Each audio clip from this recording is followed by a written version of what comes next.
Hello दोस्तों। कैसे हो? सब बढ़िया हो एकदम। चलिए, तो कक्षा 10 का पेपर दे लिया, पास भी हो जाएंगे, कोई दिक्कत नहीं होगा। तो अब आपको कक्षा 11 का अपना जो पढ़ाई है वो स्टार्ट कर देना है। सभी लोग स्टार्ट कर दीजिए।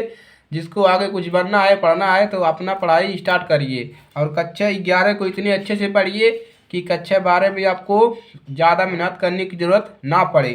तो चलिए, आज की क्लास में आपको क्या बताएंगे?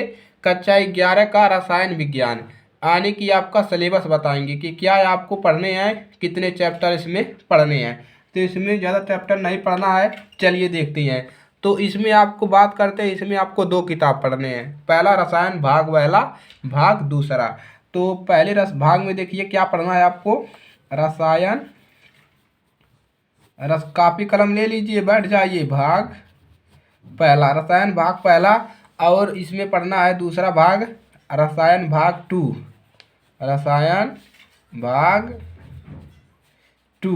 देखिए, आपको भाग इस आने की ये जो भाग है, दूसरा भाग, इसमें आपको तीन ही चैप्टर पढ़ने हैं। इस भाग में कितने चैप्टर पढ़ने हैं? तीन चैप्टर है। आपको पहले भाग में ही आपको 7-8 चैप्टर जो मिलेंगे, 5-6 चैप्टर वही पढ़ने हैं। इसमें आपको केवल तीन ही चैप्टर पढ़ने हैं, सब हटा दिया है। चलिए, तो ये देखिए, पहले भाग में आपको पहला आपका जो यूनिट है वो क्या है? वो है रसायन विज्ञान की कुछ मूल अवधारणाएं, वही पुराना वाला चैप्टर। तो लिखेंगे रसायन रसायन विज्ञान की रसायन विज्ञान की कुछ रसायन विज्ञान की कुछ मूल मूल अवधारणाएं। रसायन विज्ञान की कुछ मूल अवधारणाएं, पहला ये पढ़ना है। और देखिए दूसरा यूनिट क्या पढ़ना है इसमें? परमाणु की संरचना। तो परमाणु परमाणु की संरचना, परमाणु की संरचना। तो परमाणु की संरचना कैसे होता है इसके बारे में आपको बताया जाएगा, इसी को पढ़ना है। अगला यूनिट आपको क्या पढ़ना है? तीसरा यूनिट। तीसरा यूनिट आपको पढ़ना है तत्वों का वर्गीकरण। तो इसमें क्या पढ़ना है? तत्वों का वर्गीकरण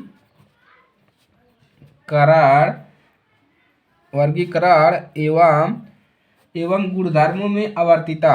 एवं इसमें जोड़ दिया है गुणधर्मों गुणधर्मों में आवर्तिता। तो देखिए, आपको यही पढ़ना है भाई लोग। देखिए, कोई दिक्कत नहीं होगा, ज़्यादा कुछ नहीं पढ़ना है इसमें। और चौथा यूनिट में क्या पढ़ना है? रासायनिक अबंध। तो आपको क्या पढ़ना है? रासायनिक रासायनिक रासायनिक रासायनिक अबंध तथा इसमें क्या पढ़ना? रासायनिक अबंध तथा आणविक संरचना। आणविक संरचना, इसके बारे में पढ़ना है। और आपको पांचवा चैप्टर पढ़ना है। देखिए, ये आपके फिजिक्स में भी था, ऊष्मागतिकी। ऊष्मागतिकी, तो ये फिजिक्स में भी था। तो अगर वो चैप्टर मिलता है तो यहाँ पर आप केमिस्ट्री में पढ़ना है, वहाँ पर फिजिक्स में था। और छठवां चैप्टर है साम्यावस्था। साम्यावस्था, तो ये आपको छठवां चैप्टर पढ़ना है। केवल आपको 6 चैप्टर पहले भाग में पढ़ने हैं, तो कोई दिक्कत नहीं होगा। इसको अच्छे से खूब पढ़िए झूम के। और देखिए, आपको भाग दूसरे में आपको क्या मिलेगा? भाग दूसरे में आपको केवल 3 ही चैप्टर पढ़ने हैं। कितने चैप्टर? 3 चैप्टर। तो पहला यूनिट क्या है आपका भाग 2 में? पहला है अपचय अपचयोपचय अपचयोपचय अपचयोपचय ये अपचयोपचय अपचयोपचय अपचयोपचय अभिक्रियाएं। ये आपका चैप्टर कुछ है, इसको आपको पढ़ने हैं, तो इसको तैयार करिए। और दूसरा चैप्टर इसमें आपको क्या पढ़ना है? कार्बनिक रसायन। कार्बनिक, इसी में जोड़ दिया है कार्बनिक रसायन। कार्बनिक रसायन और कुछ आधारभूत सिद्धांत। और इसमें क्या जोड़ दिया है? कुछ आधारभूत आधारभूत सिद्धांत, इसी चैप्टर में जोड़ा है। आधारभूत सिद्धांत तथा तकनीकें, तकनीकें।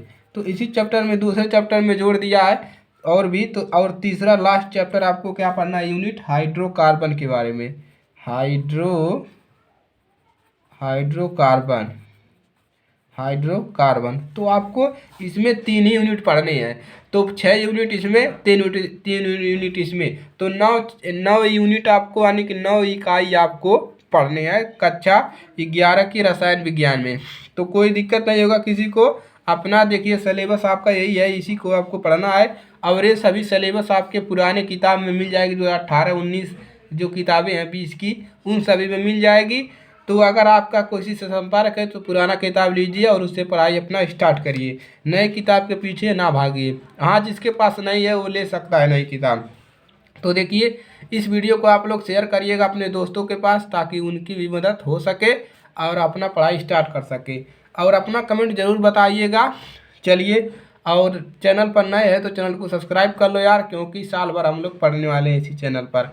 तो चलिए, इसी के लिए आज के लिए सिर्फ इतना ही। अब भाई लोग मिलते हैं इसके अगले पार्ट में। तब तक के लिए जय हिंद, वंदे मातरम।